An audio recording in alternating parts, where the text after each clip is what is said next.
राम राम हरे हरे कृष्ण कृष्ण।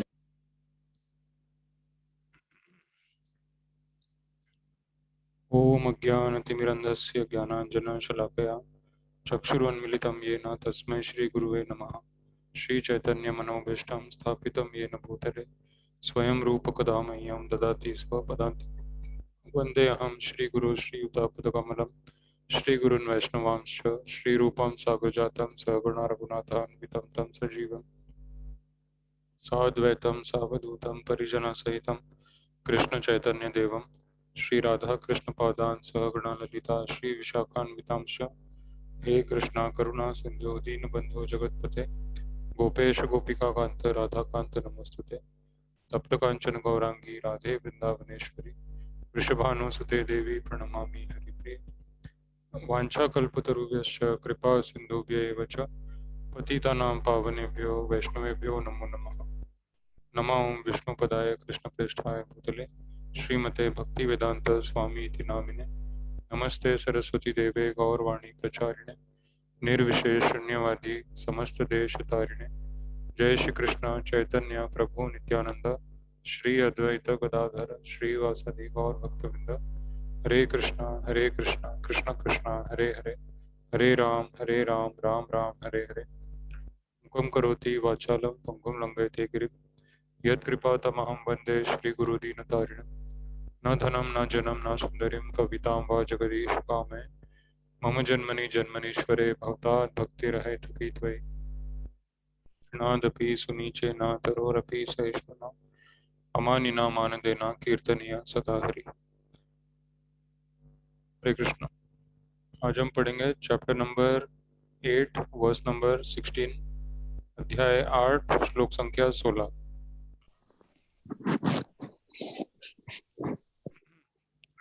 सभी श्लोक रिपीट करिए। आब्रह्म भुवनाल्लोका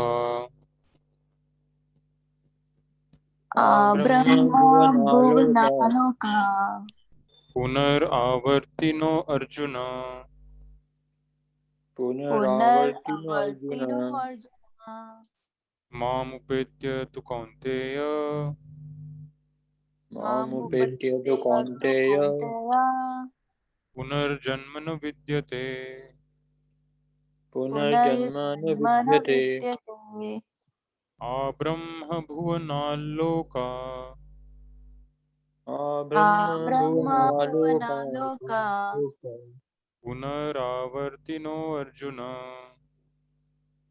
पुनरावर्तिनो अर्जुन मामुपेत्य तु कौन्तेय मामुपेत्य तु कौन्तेय पुनर्जन्म न विद्यते। पुनर्जन्म न विद्यते। आब्रह्म भुवनाल्लोका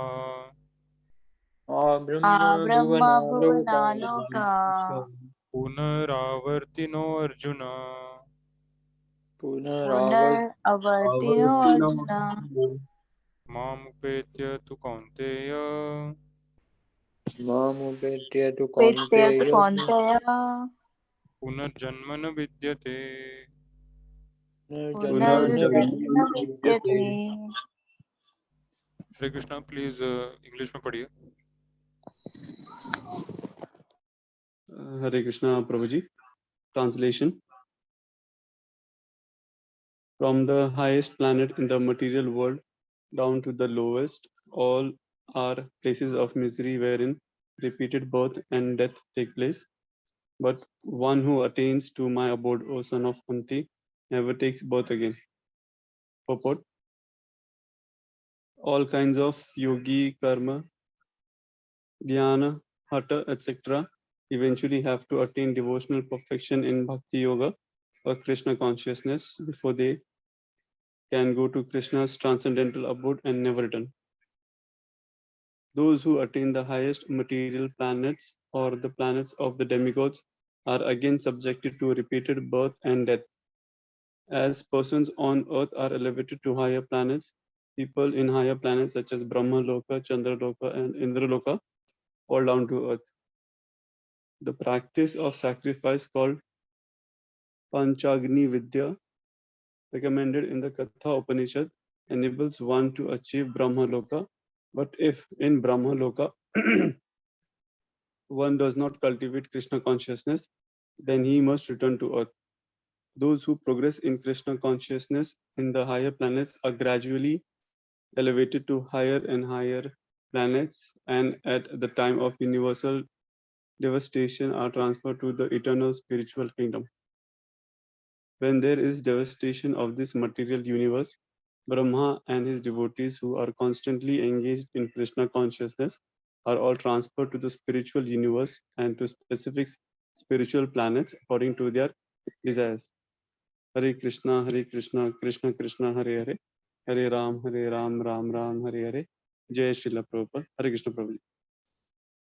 जय Srila Prabhupada. Hare Krishna. Thank you. Please Hindi में पढ़िए।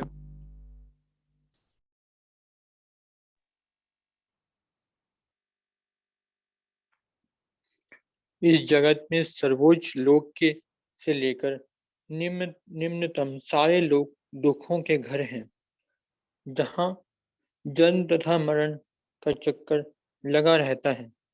किंतु हे कुंती पुत्र, जो मेरे धाम को प्राप्त कर लेता है वह फिर कभी जन्म नहीं लेता। तात्पर्य: समस्त योनियों को, चाहे वे समस्त योगियों को चाहे वे कर्म योगी हो, ज्ञान योगी हो या हठ योगी, अंततः भक्ति योग या कृष्ण भावनामृत में भक्ति की सिद्धि प्राप्त करनी होती है, तभी वे कृष्ण के दिव्य धाम को जा सकते हैं, जहां से वे फिर कभी वापस नहीं आते। किंतु जो सर्वोच्च भौतिक लोकों अर्थात देवलोकों को प्राप्त होते हैं, उनका पुनर्जन्म होता रहता है। जिस प्रकार इस पृथ्वी के लोग उच्च लोकों को जाते हैं, उसी तरह ब्रह्मलोक, चंद्रलोक तथा इंद्रलोक जैसे उच्चतर लोकों से लोग पृथ्वी पर गिरते रहते हैं।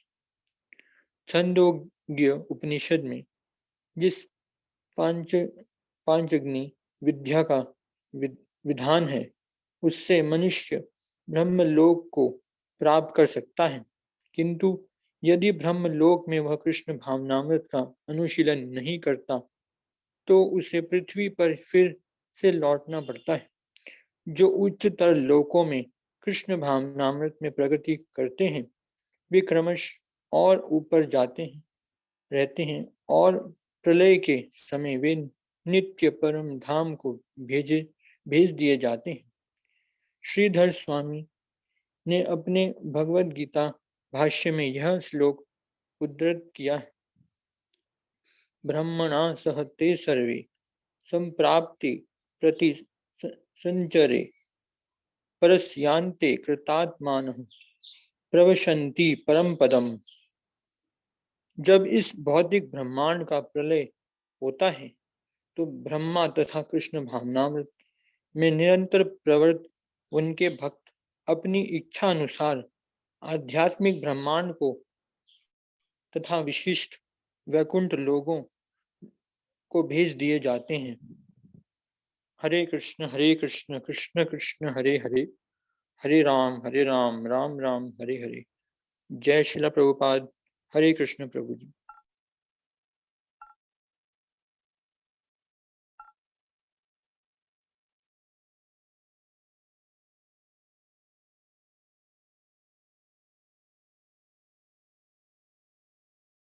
हरे कृष्णा।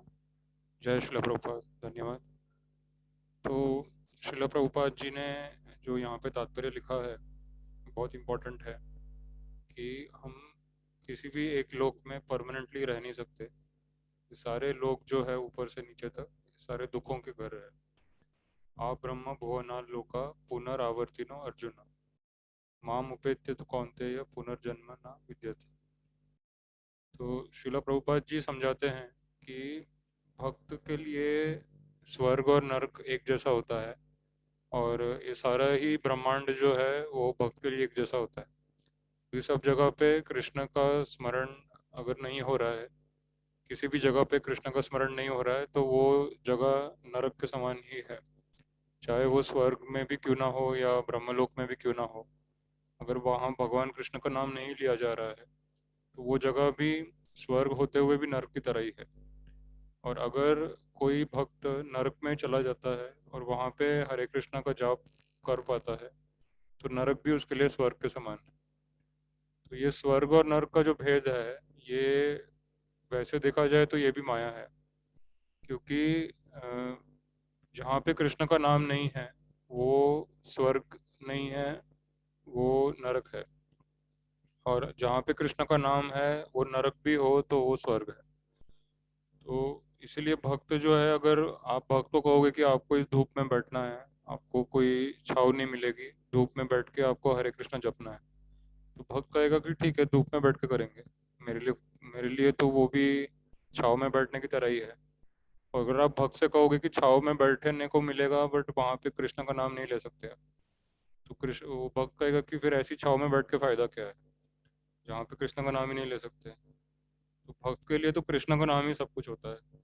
अमीरी और गरीबी, स्वर्ग और नर्क, सफलता और विफलता, अच्छा और बुरा, गर्मी और सर्दी, अ, ये सारी चीज़ें भक्त के लिए कोई मायने नहीं रखती। भक्त तो सिर्फ इतना देखता है कि कहाँ पे मुझे भगवान की सेवा करने का मौका मिलेगा, तो जहाँ पे भी मौका मिल जाएगा वहाँ पे वो सेवा करने को रेडी है। तो यही भक्त का लक्षण होता है। श्रील प्रभुपाद कहते हैं एक लेक्चर में वृंदावन में, कि आपके सामने कोटेशन है, devotee is not interested whether he is going to hell और heaven, the devotee's kingdom of God means where he gets the chance of serving the Lord.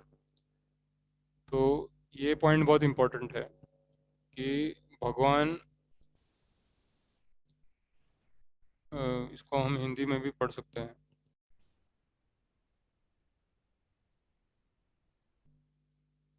एक भक्त को इस बात में कोई रुचि नहीं होती कि उसे स्वर्ग जाना है अथवा नर्क। भक्त के लिए तो वही ईश्वर के साम्राज्य का विस्तार होता है जहाँ उसे भगवान की सेवा करने का अवसर मिल सके। तो ये पॉइंट बहुत इम्पोर्टेंट है कि भक्त को भगवान की भक्ति और सेवा के अलावा किसी भी चीज़ में रुचि नहीं होती। उसको चाहे ब्रह्मलोक मिल जाए, स्वर्गलोक मिल जाए, इंद्रलोक मिल जाए, या उसको नरक में जाना पड़े, पाताल में जाना पड़े, या इस धरती पे ही रहना पड़े, उसको कहीं पे भी जाने का आदेश मिल जाए, पर वहाँ पे जाके उसको बस भगवान की सेवा करनी है। अब इसका एक सीधा सा एग्जाम्पल है कि अगर आप आर्मी में सेवा करते हो, तो आर्मी में जो व्यक्ति सेवा करता है उसको कहीं पे भी पोस्टिंग हो सकती है।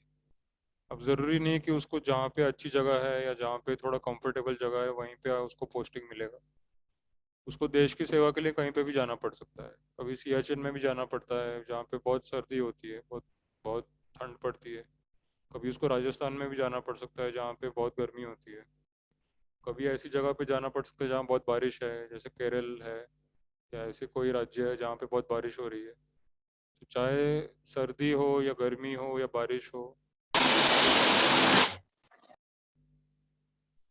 तो सर्दी हो, गर्मी हो या बारिश हो, एक जो एक सैनिक होता है अपनी देश की सेवा के लिए उसको जाना पड़ता है। उसी तरह से घर के अंदर जो गृहिणी होती है, जो घर को संभालती है, चाहे सर्दी की सीज़न हो, गर्मी की सीज़न हो, बारिश की सीज़न हो, उसे घर के लिए भोजन बनाना है सबके लिए।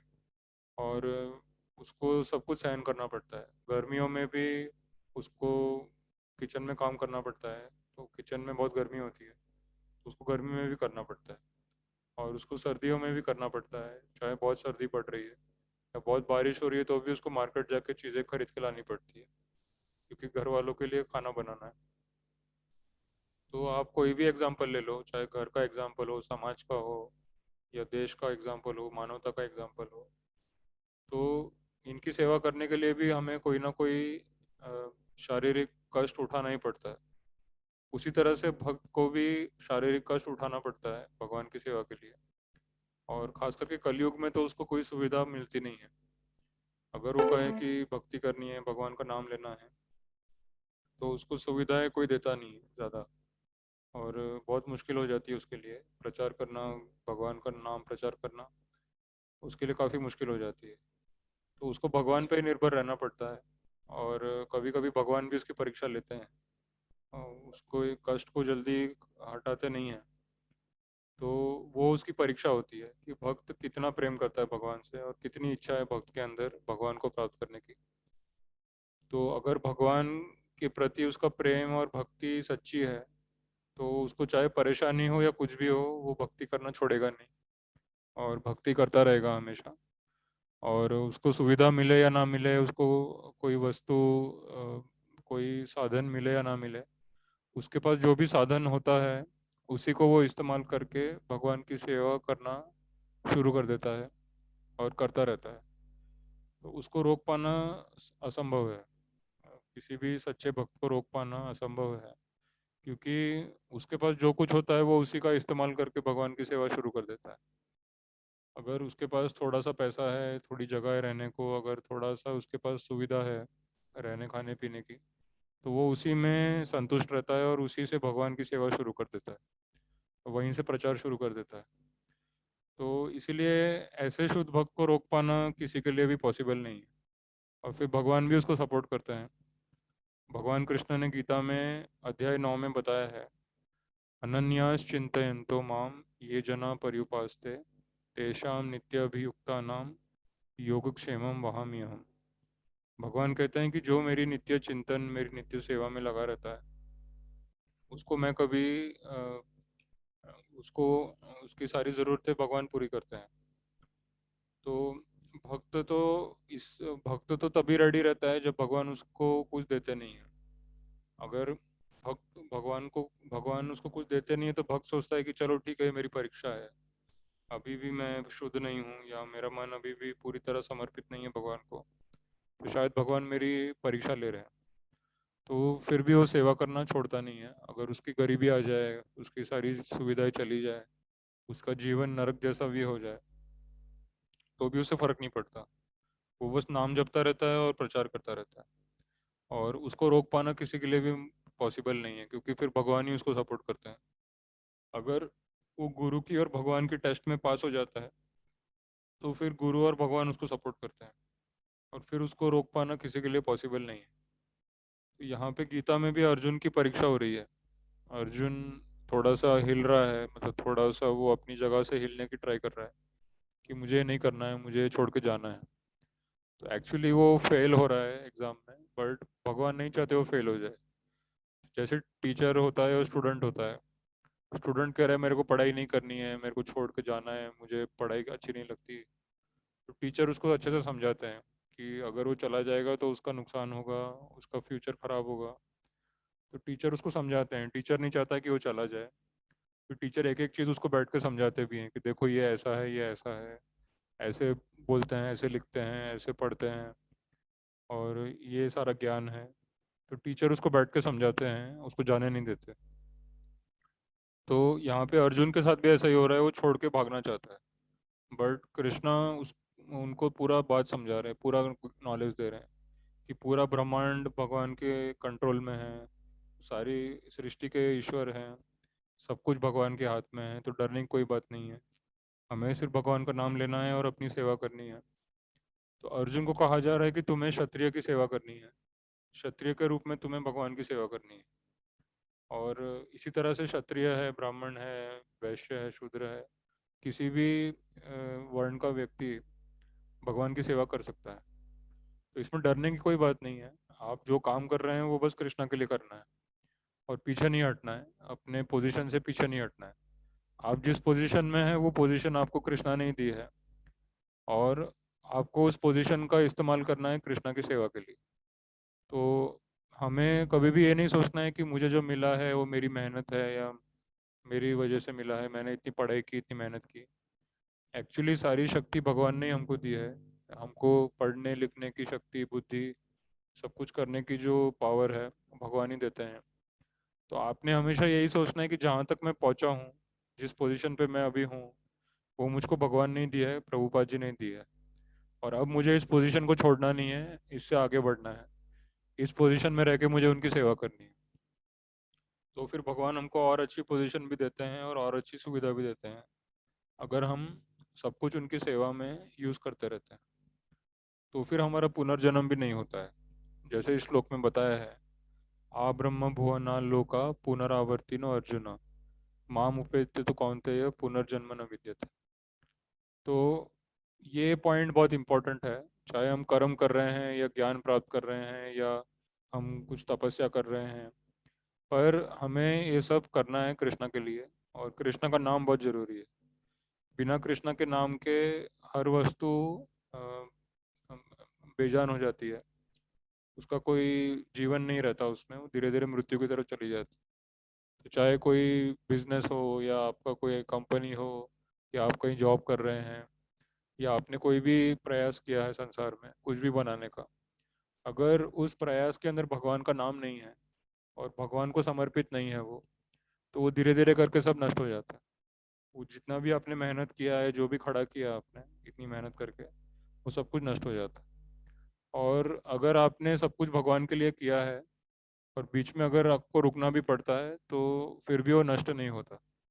जहाँ तक आपने सेवा की है, जहाँ तक आप पहुँच गए हो, वो जगह से आपको कोई हटा नहीं सकता, क्योंकि वो आपने भगवान की सेवा करके भगवान से प्राप्त किया है। और फिर आपको फिर से वहीं से मौका मिलेगा कि और आगे की सेवा आप कर सकते हैं। तो यही पॉइंट सबसे इम्पोर्टेंट है, आपको कभी भी भगवान की सेवा छोड़नी नहीं। ये प्रभुपाद जी बहुत अच्छे से समझा रहे हैं यहाँ पे। Who are constantly engaged in Krishna consciousness are all transferred to the spiritual universe। तो मतलब अभी हमारा एक जर्नी चल रहा है भगवान तक। तो भगवान का जो धाम है, परम धाम है, वहाँ तक जाने की हमारी जर्नी शुरू हो चुकी है। हम प्रभुपाद की बुक्स पढ़ रहे हैं, उनके लेक्चर सुन रहे हैं, हम चैंटिंग कर रहे हैं, हम कृष्णा को भोग लगा रहे हैं, हम लोग प्रचार कर रहे हैं, आरती कर रहे हैं भगवान की। तो ये सब हम कर रहे हैं, मतलब हमारा सफ़र शुरू हो चुका है, हमारी जर्नी शुरू हो चुकी है। और हमें सफ़र करना है भगवान के धाम तक। हमारी डेस्टिनेशन, हमारा जो लक्ष्य है वो है भगवान के धाम तक पहुंचना। तो वो जर्नी ऑलरेडी शुरू हो चुकी है। अब हमको सिर्फ इतना सोचना है कि यहाँ तक हम पहुंच गए हैं, अब इसके आगे बढ़ना है, पीछे नहीं जाना। किसी भी हालत में पीछे नहीं हटना है, आगे ही बढ़ना है। तो जहाँ तक आप पहुंच गए हैं वो कृष्णा कृपा है, और कृष्णा ने बुद्धि दी है, वहाँ तक हम आ गए हैं। तो इसके आगे भी जाने की बुद्धि कृष्णा ही देंगे। भगवान कृष्ण कहते हैं अध्याय 10वें अध्याय में, तेषां सतत युक्तानां भजतां प्रीतिपूर्वकं ददामि बुद्धि योगम तम येन माम उपयान्ति। तो भगवान कहते हैं कि जो व्यक्ति हमेशा प्रीतिपूर्वक मेरी सेवा करता रहता है, तो सेवा का मतलब ये होता है प्रेम से। तो भगवान से हम प्रेम करते हैं, भगवान के बिना रह नहीं सकते, भगवान का स्मरण किए बिना, उनकी सेवा किए बिना हम रह नहीं सकते, क्योंकि हम भगवान से प्रेम करते हैं, हम प्रभुपाद जी से प्रेम करते हैं। तो इसीलिए भगवान कहते हैं कि जो प्रीतिपूर्वक प्रेम से मेरी सेवा में लगा रहता है, भजताम प्रीतिपूर्वकम ददामी बुद्धि योगम तम, मैं उनको बुद्धि देता हूँ। और कौन सी बुद्धि देते हैं?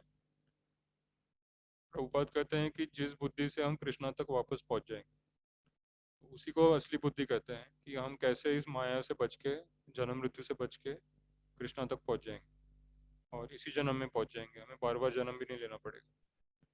यही जीवन का उद्देश्य है। इस जीवन के उद्देश्य को हमेशा याद रखना है, क्योंकि हम लोग इसको भूल जाते हैं बार बार। हम लोग संसार की बातों में, संसार के विचारों में, दूसरों के विचारों में, चारों तरफ लोग संसारिक बातें ही कर रहे हैं, माया की बातें कर रहे हैं। उनका उद्देश्य यही है कि किसी तरह से धन और संपत्ति को आकर्षित किया जाए और फिर उसका भोग किया जाए। कृष्ण गीता में बोलते हैं कृपणा फल हेतव, कि जो भोग करने की इच्छा से कर्म करते हैं वो कृपण है, वो कंजूस है, उनको जीवन का असली उद्देश्य पता नहीं। और भक्तों को, भगवान कृष्ण के भक्तों को जीवन का असली उद्देश्य पता होता है, कि हमें कर्म करना है कृष्णा के लिए, ज्ञान प्राप्त करना है कृष्णा के बारे में, हमें तपस्या करनी है कृष्णा के लिए, सब कुछ हमें अर्पित करना है कृष्णा को, कृष्णा के लिए ही सब कुछ करना है। तो हम कहीं पे भी रहे, किसी भी सिचुएशन में रहे, किसी भी पोजीशन पे रहे, हमको बस एक बात याद रखनी है कि मैं कृष्ण का दास हूँ। I am eternal servant of Krishna, और सर्वेंट ऑफ कृष्ण। मैं कृष्ण के दास का दास बनने का प्रयास कर रहा हूँ। यही प्रयास हमको करते रहना चाहिए, और मन को कभी खाली नहीं छोड़ना है। जैसे ही हम मन को खाली छोड़ते हैं तो उसमें माया के विचार आने लगते हैं।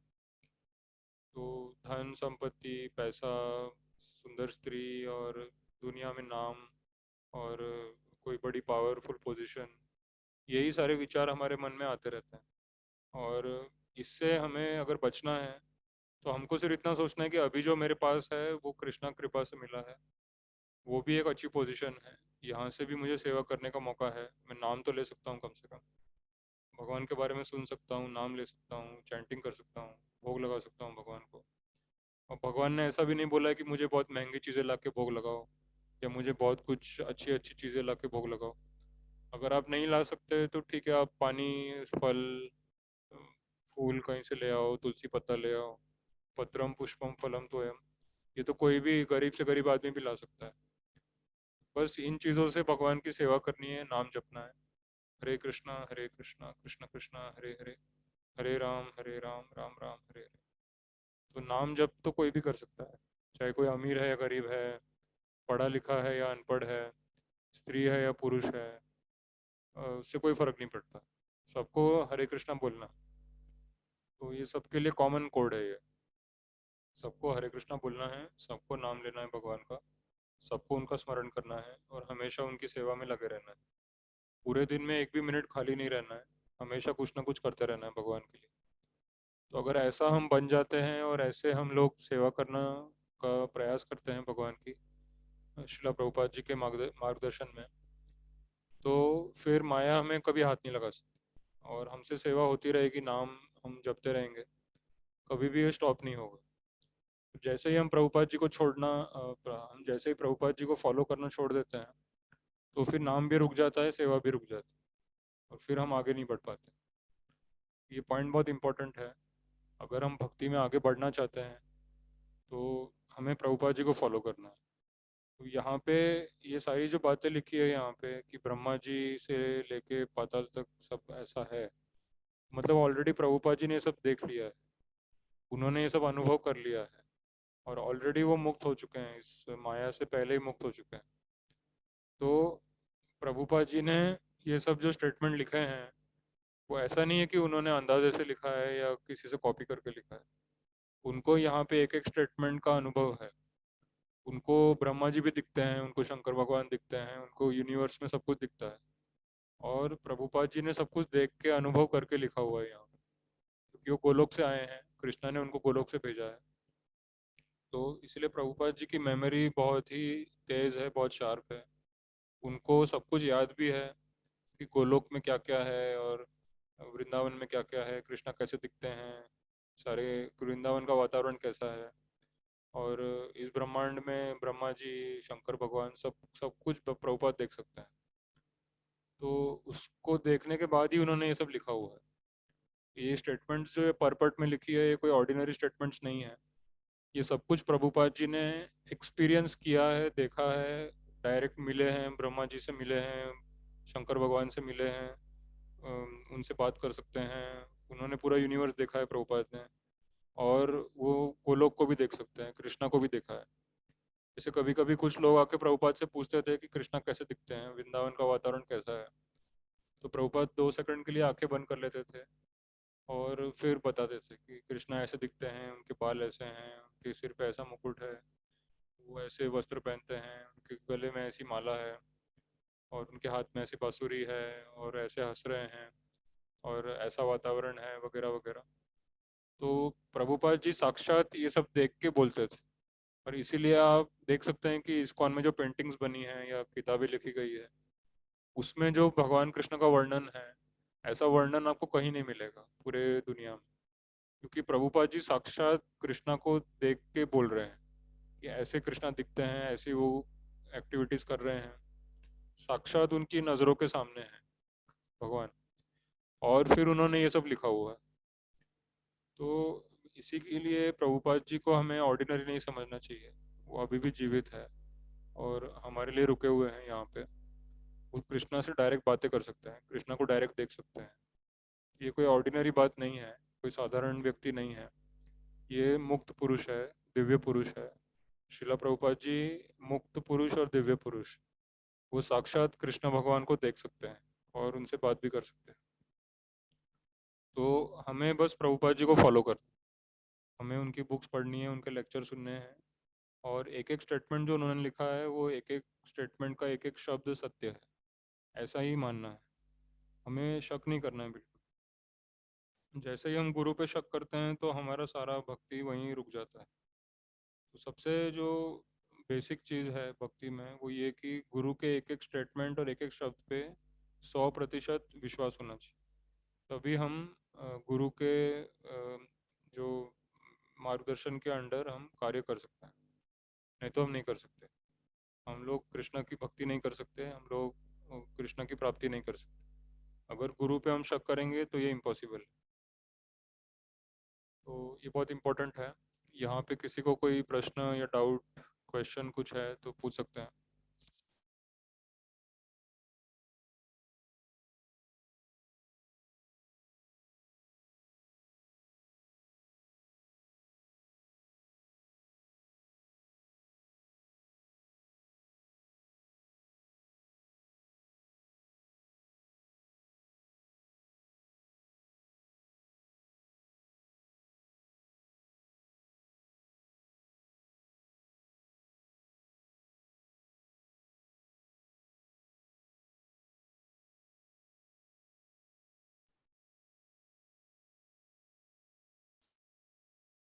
कोई क्वेश्चन किसी को? प्रभु कृष्णालोक और आध्यात्मालोक दोनों के अलग अलग चीज है या फिर दोनों सेम ही है? नहीं, सेम ही है। आध्यात्मिक जगत में कृष्ण लोक है सबसे टॉप में, और उसी को गोलोक कहते हैं, परम धाम कहते हैं उसे। और आध्यात्मिक जगत में बहुत सारे लोग हैं। तो कृष्ण का लोक है, भगवान राम का लोक है, नरसिंह भगवान का है, नारायण का है, विष्णु का है। तो बहुत सारे लोक है स्पिरिचुअल वर्ल्ड में। आपके वर्शिप, आप किसको वर्शिप करते हैं उसके अनुसार आपको लोक मिलता है। राधा कृष्ण की सेवा करते हैं, राधा कृष्ण का नाम लेते हैं तो गोलोक मिलता है। और भगवान रामचंद्र की सेवा करते हैं तो स्पिरिचुअल वर्ल्ड में उनका भी लोक है। और लक्ष्मी नारायण की सेवा करते हैं तो उनका भी लोक है। तो ये सारे स्पिरिचुअल प्लैनेट्स है, और आप कौन किसकी पूजा करते हैं उसके अनुसार आपको लोक मिलता है। सबसे टॉप में तो कृष्णालोक ही है ना, आपने जैसे बताया था। हाँ, सबसे टॉप में परम धाम बोलते हैं उसे। कृष्णा ने भी गीता में बोला है। वैकुंठ वैकुंठ जो बोला था मैंने। एक्चुअली सारे ही वैकुंठ है, बट वैकुंठ में भी सबसे टॉप में गोलोक है, जहाँ से सब कुछ शुरू हुआ है। तो गोलोक से सब कुछ शुरू हुआ है। वृंदावन, गोलोक वृंदावन से सब कुछ स्टार्ट हुआ है, और बाकी सारे लोग उसके नीचे हैं। और हाईएस्ट प्लैनेट जो है वो राधा कृष्ण का गोलोक।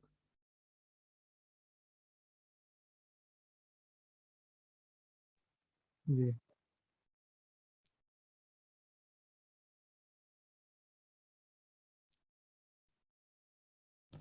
और कोई क्वेश्चन किसी को?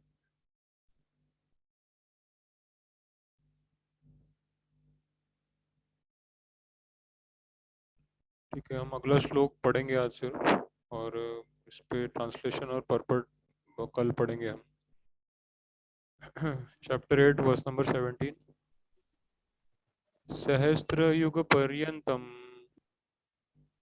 सहस्रयोग पर्यंतम अहर यद ब्रह्मणो विदु अहर्यद्ब्रह्मणो विदुः ब्रह्मणो विदुः रात्रिम युग सहस्त्राणाम रात्रिं रात्रिं युगसहस्राणां युगसहस्राणां देहो रात्र विदो जना तेहो देहो रात्रविदो रात्रविदो जनाः जनाः सहस्र युग पर्यंतम सहस्रयोगपर्यन्तं सहस्रयुगपर्यन्तम् अहर यद ब्रह्मणो विदु यद्ब्रह्मणो विदुः यद्ब्रह्मणो विदुः रात्रिम युग सहस्त्रांताम रात्रिं रात्रिं युगसहस्रान्तां युगसहस्राणां देहो रात्र विदो जना तेहो देहो रात्रविदो जनाः रात्रविदो जनः सहस्र युग पर्यंतम